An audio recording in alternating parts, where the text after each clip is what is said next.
Good morning. I'm Commissioner Cheryl Clappard of the Springfield Police Department, and I believe I was in front of you about 7 to 10 days ago in regards to traffic fatalities and accidents being on the increase, distracted driving and speeding being the root causes.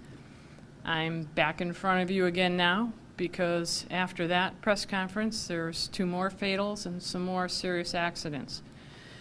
So it's not a Springfield problem. The stats are showing us that it's nationwide. There's upticks in fatalities and serious accidents across the country. There's different ways of addressing it. Different police departments are coming up with different programs. Since Springfield is our responsibility, I've asked Metro Unit and Traffic Unit, Captain Dave Martin and Lieutenant Mel Kwiatkowski, to come up with a plan to see if we can even increase the enforcement of what we've been doing. So they have graciously done that. There's a good plan on my desk that we will start enforcing immediately. And it calls for, obviously, increased visibility of patrol units, increased citations and not warnings, but citing. We're going to make use of the speed boards and the signs and the notifications. I am going to make use of crime analysis. I'm going to use city cameras and our cameras. And again, by use of the cameras, not to issue citations, to identify erratic driving. They watch these cameras all day long and all evening.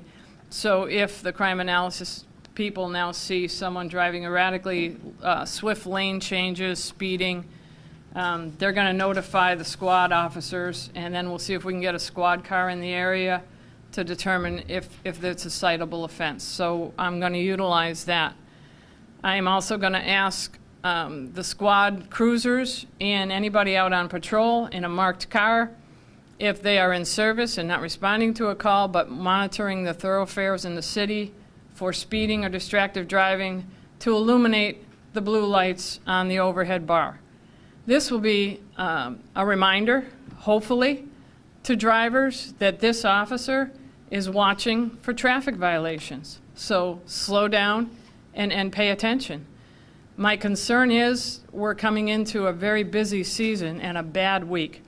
It has been my experience that Thanksgiving Eve can be more dangerous, or certainly just as dangerous as New Year's Eve, if you're not paying attention or you're speeding. The amount of traffic that will increase next week is a concern right through the holidays. And if distracted driving is a problem now, I see it being worse and more so as people have more on their minds as we approach the holidays. So we will be out there. I'm asking the officers to increase the traffic enforcement and the visibility using those methods. I'll have Captain Martin explain more what's involved in it. I will say I have met and had some very sad and emotional meetings last week with some of the families of these victims. It's heartbreaking, their stories, and their confusion when a traumatic event takes somebody quickly from you. It's absolutely heartbreaking. And I don't want to continue to do that here in Springfield. So I'm asking you to pay attention, slow down, don't think it can't affect you or that it won't happen to you. It certainly can, but we need everybody's cooperation. And having said that, I certainly need the cooperation of the courts in this matter.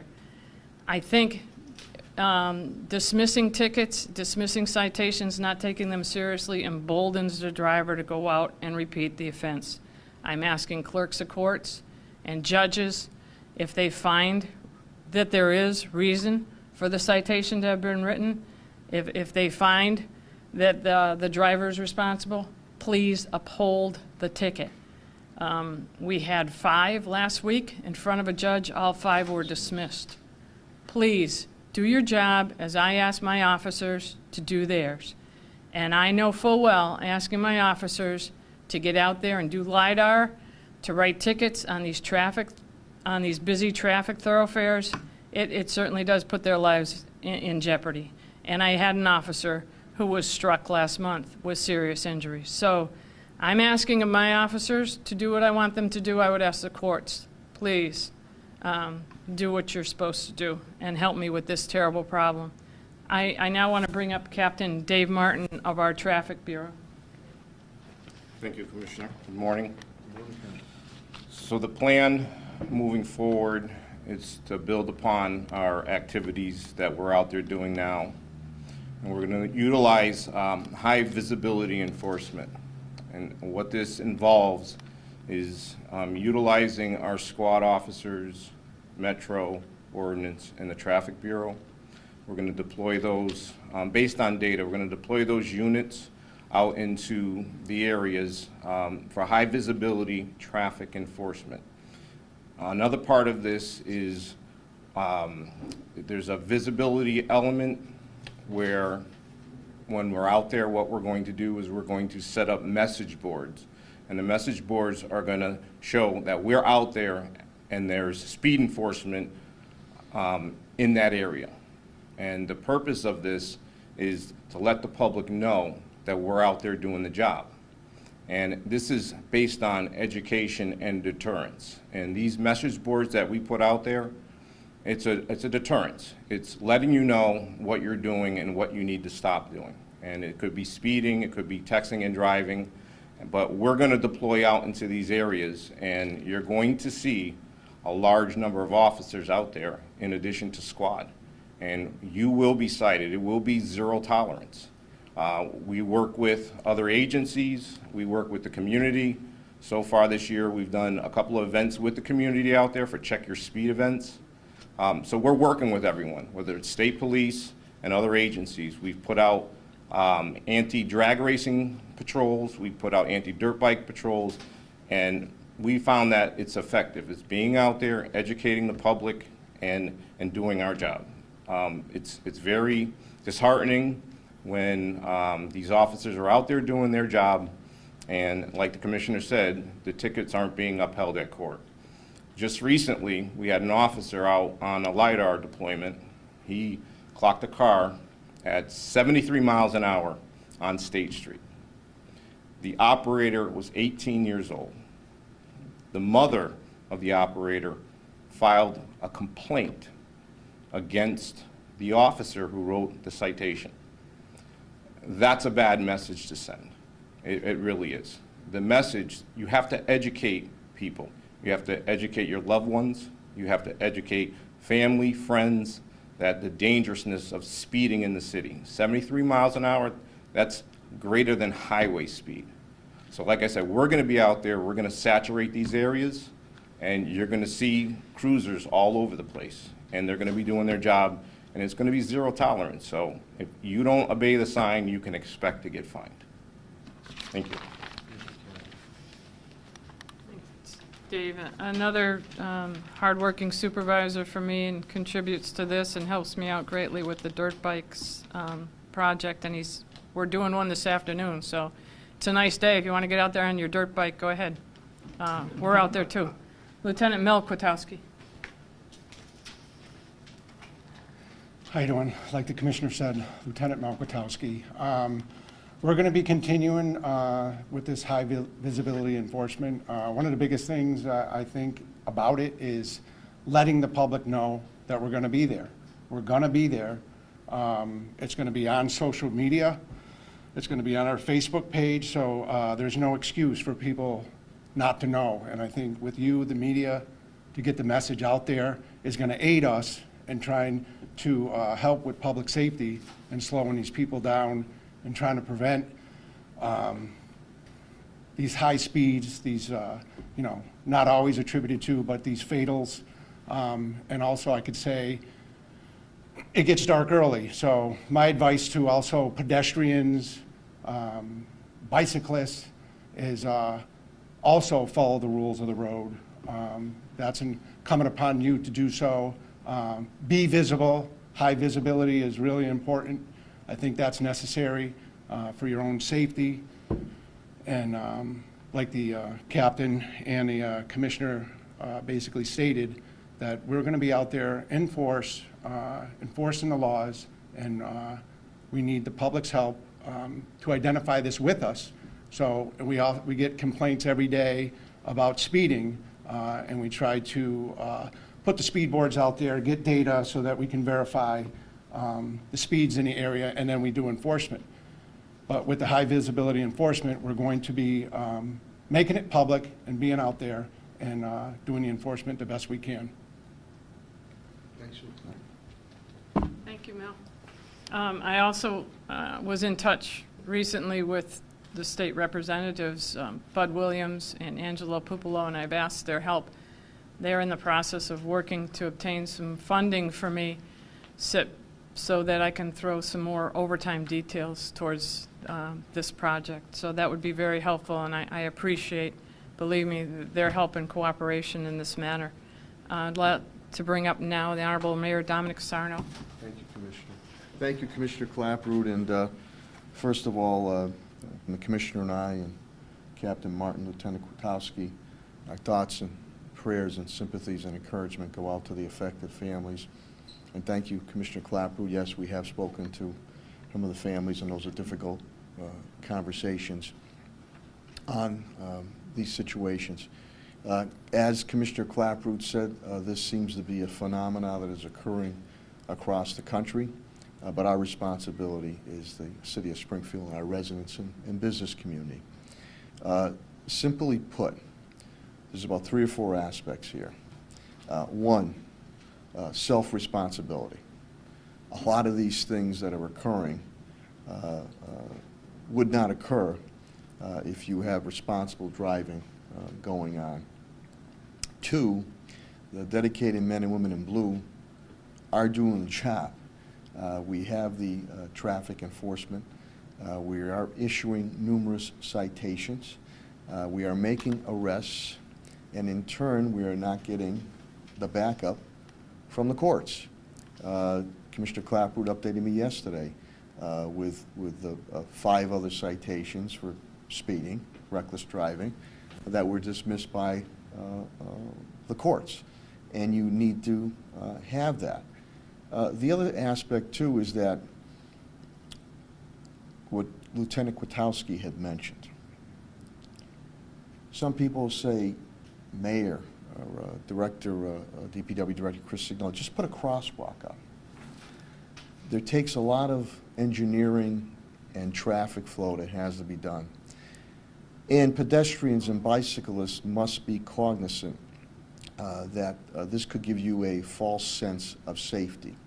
You need to be cognizant of the traffic flow, the crosswalks that we do have, utilize.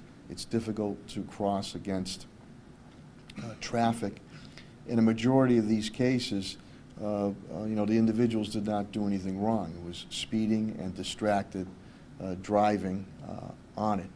As you know, on State Street, last week we picked up a young man who was speeding, had that automated, loaded weapon, and lo and behold, as was stated, he was picked up in 2019 with 2 weapons, but yet is back out on the streets. So this is going to be even more enhanced enforcement. I'm very appreciative. Representative Williams and Representative Pupolo did speak to me over the weekend, and they're trying to get allocation of funds as Commissioner Clapper will continue with these overtime details and the informational boards that we're going to be doing. And some of the things might sound slight in nature, but having, when you see those blue lights or you see the officers there, most of the times with people who are operating with some type of mind frame, they're going to slow down, and that's extremely important. The other thing I'll say to you too, on the dirt bikes, I want to remind the viewers, Text-a-Tip is still around.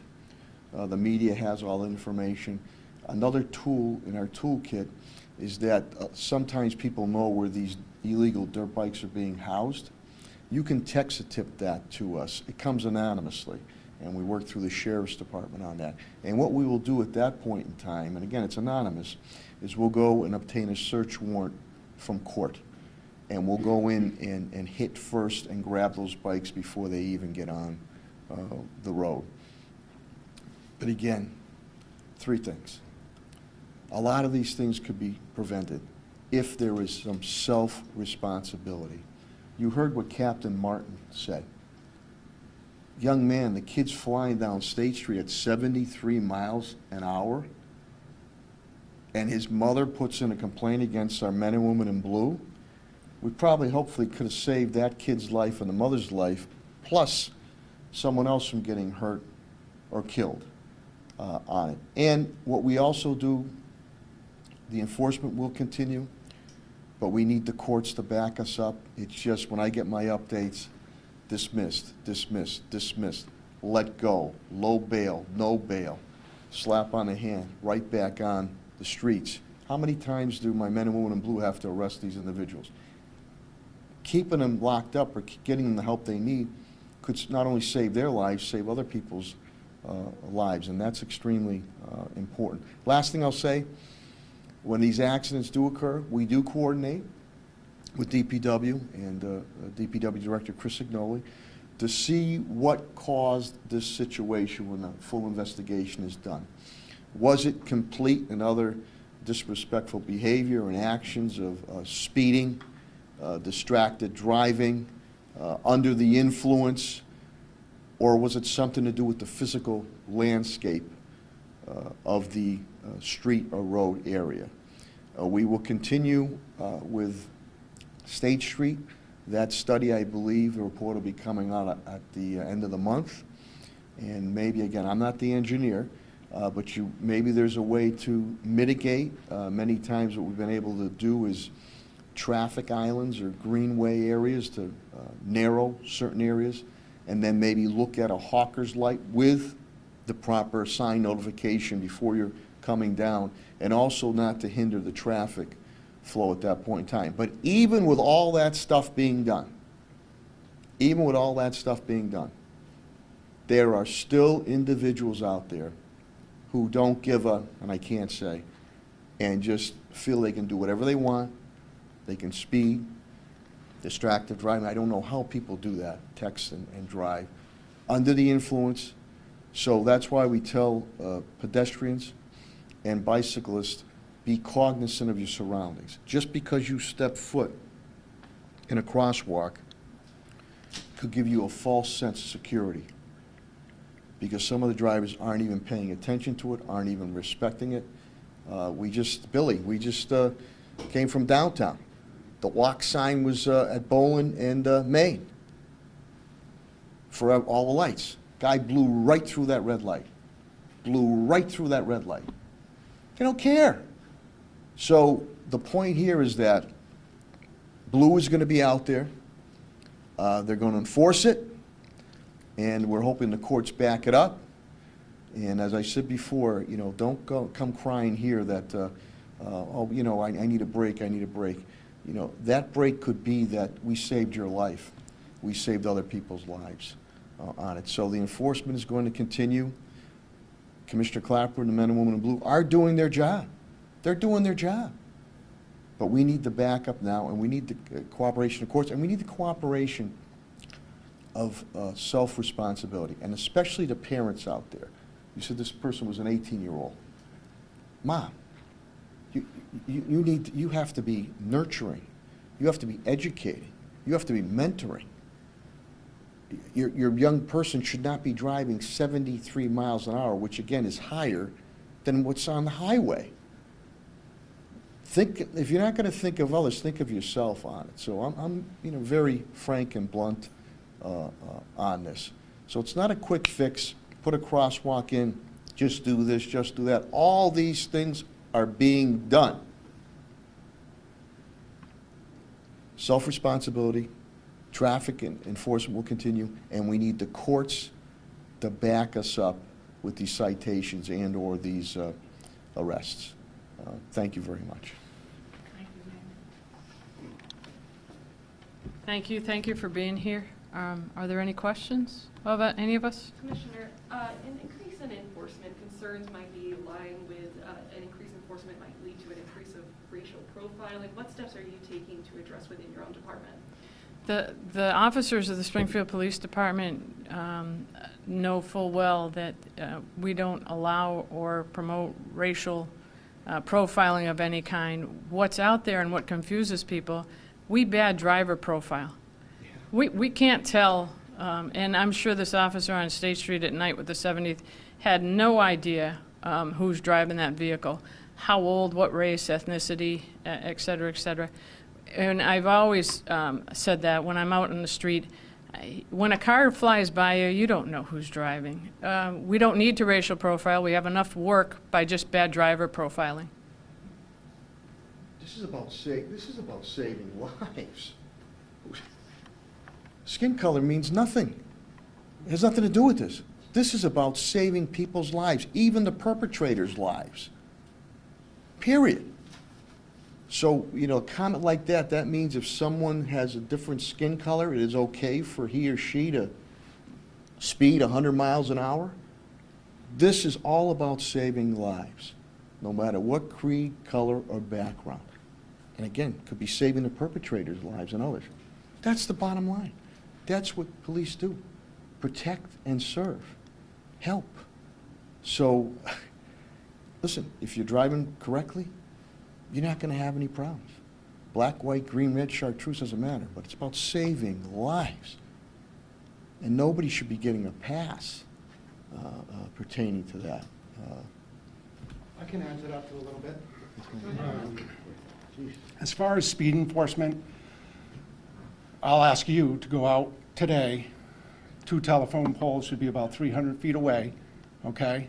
And you identify the race of the driver coming at you, okay? I doubt you can do that. Often when we do LiDAR for speeding, it's the distance, and we'll get the distance, and a lot of times it's written on the citation. So you'll have 500, 600 feet, all right? All you see is maybe the color of the car, and at night, there's no way of telling. So you're pulling over a motor vehicle specifically for speeding infraction, okay? And whoever's driving is driving, and that's who's responsible. Race has nothing to do with it, okay? Thank you. Thanks, Mel. Anything else? I have a question On this or something else? something else. How are the fines for speeding That was my calculated? question. I'll let the traffic. How are the fines calculated? It's for the first 10 mile an hour over the speed limit, it will be $105, okay? There's a head injury fund in there that's included. However, for each mile an hour over, it's $10 as it, so, you know, Each mile, each mile an hour over, Over the 10. okay, over the speed limit. And it accrues from there. So it can get up there very quickly. You know,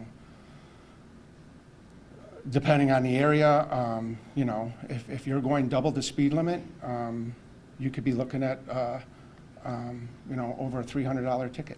So it can add up quick. And I think the courts look at that, but people need to be held accountable. And another thing that to address that I think where the people are being let go is the boldness is our hit and runs in the city as far as our crashes.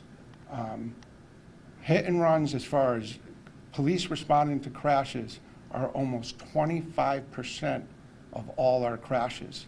And we do about 5,000 or more police initiated reports. That doesn't stand for operators reports, which can be from 1 to 2,000, and then those people that just do a paper swap.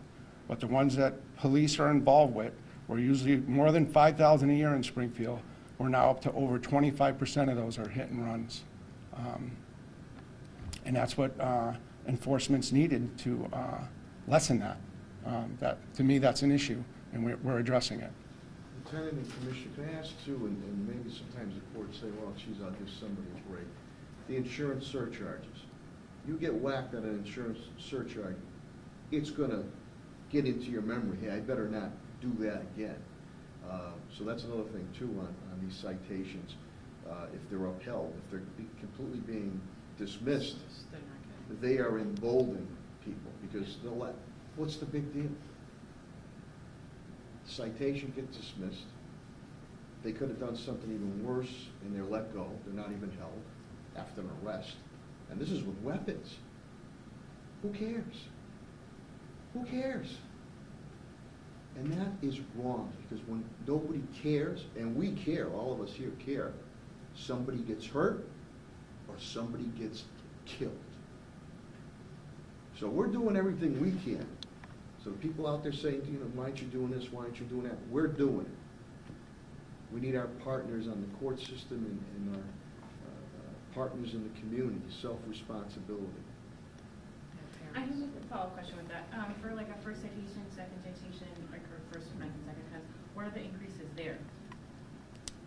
As far, I don't, so. Like if someone has like multiple offenses, do the prices increase there?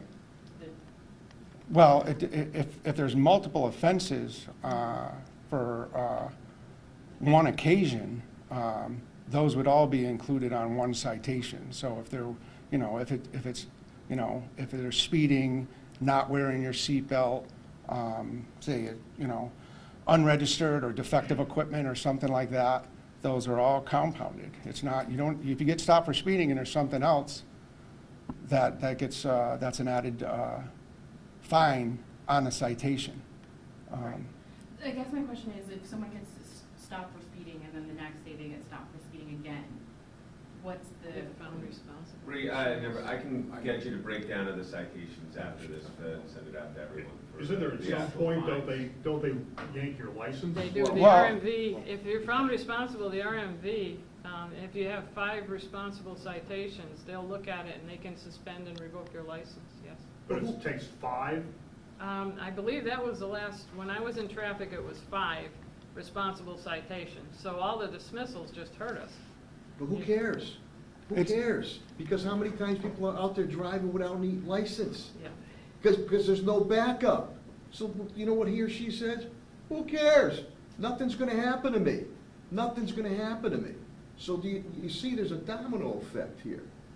So I get a little sick and tired of people coming at the police department all the time, or DPW, or what you're doing. If there's something that needs to be done, we're doing it. We're doing it after, whether it's DPW, after a full investigation is done. But Commissioner reported me yesterday, 5 citations, every citation, all dismissed, all dismissed, all dismissed, all dismissed. Have you communicated this with the courts? Yes. Yes, we have, and we do it, we have, and we, obviously, we appreciate the media being here too on it, but we have communicated. Listen, I think there's some out there that are not too fond of me, but I'm gonna keep fighting for my residents in the business community in the city of Springfield. You know, as Bill Belichick says, do your job. I mean, State Street, as I said, the guys grabbed that kid again. Speeding, automatic, fully loaded weapon. Saying he got picked up for 2019. He's out in the street, under the influence. That's okay. Go ahead. Go ahead. There's other factors that have to do with that, and that could be if somebody has a surchargeable crash. So they have a crash, speeding, other things that they are found responsible for, which it can be 3 in a year, 3 within a year. So like if you get your license in August, you have until next August. It's not from January until December, okay? The City Council's Maintenance and Development Committee is going to hold a meeting about this issue on Tuesday, I believe. And in previous meetings, and I know, Lieutenant, you've been in some of those, they've discussed things like speed bumps, elevated crosswalks, things of that nature. And I know the DPW director has his opinions on those, but what's Commissioner or Lieutenant, what's the department's position? Would things like that be helpful if you had more speed bumps and elevated crosswalks around? From what I'm seeing right now, no, Paul, that's not the problem. You know, what I'm seeing, and I'm talking to these loved ones, I'm looking at these accident reports, and they can certainly correct me. I'm a little bit out of the actual outside enforcement realm. But what I'm seeing and reading has nothing to do with road design. It has to do with people going too fast for the road they're on and not paying attention. So we have to start addressing that. And I'm sure that Chris Signoli will tell you there's laws and rules in regards to how close crosswalks can be to each other. I think it's very pie in the sky to think that we're going to be able to build bridges where people can cross over the road. It's just not going to happen. But boy, if everybody would just be responsible and drive correctly and obey the rules of the road, we wouldn't even be worried about that. I mean, you do have people that a crosswalk could be right there. Right there. It's in our nature. Straight line. I want the quickest path the way to get there. And then they'll do that. But I'd have to say in the majority of these accidents, really not a pedestrian issue. It's just derelict driving that occurred on it. And you have to be careful, and that's why the engineers, the city engineers and the traffic engineers and the Chapter 90 rules and regulations, if something on a physical plan has to be done, it has to be done to help the problem, not to create another problem on it. And again, on that State Street, there was a crosswalk there. Some of the veteran reporters remember that, 70s all the way to the early 90s. Why was it taken down? Because people were getting hit and deaths were occurring.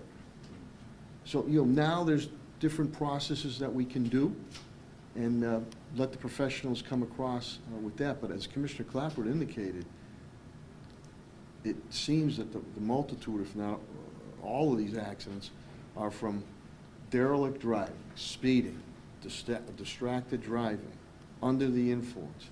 And some of them, I mean, they're even carrying weapons on it. So, the council wants to meet, that's fine, but, we're doing everything humanly possible here on it, and we wanted to reiterate that. And again, Commissioner Clapper and Captain Martin, Lieutenant Kotowski, there's going to be even more enhanced traffic enforcement and presence there. But you can't poo-poo self-responsibility.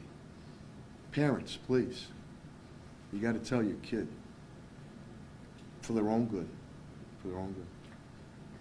And just Commissioner Fox, for one other question, are there specific areas that you'll be going to, like State Street, Birch Street, Big Boulevard, or will you just be citywide? I want them to pay attention citywide, because no matter what area of the city, usually somebody has a street or a thoroughfare that people are violating speed limits. But we use data-driven for a lot of these directed patrols. We have all the data where all these citations are being written, where the crashes are. So sometimes we use directed patrols based on citation data and crash data. Reseda, we've also put with Director Signoli, Chris Signoli, if you noticed, after you do the design work, you have all the backup from the police department. There's been a number of spots in the city of Springfield that I've been able to put up new traffic lights too. I think of Mercy Hospital, I think of Cottage Street, and other places. We are putting up street lights because it's appropriate at that time. A lot of times we're doing it on our own. Sometimes you have to do it through MassDOT or the Pioneer Valley Planning Commission, and you have to have traffic studies on it. So we've also done that to mitigate traffic situations on it. So, I mean, it's just been to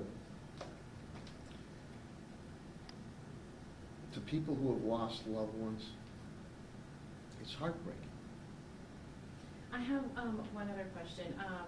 I've seen that a lot of people are saying that ice was a factor in the Worcester Street. Is that something that you guys are looking into?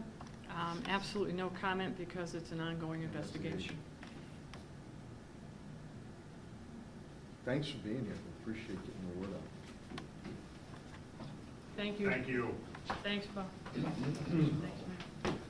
Thanks, Ken. Thanks, guys. Thank you.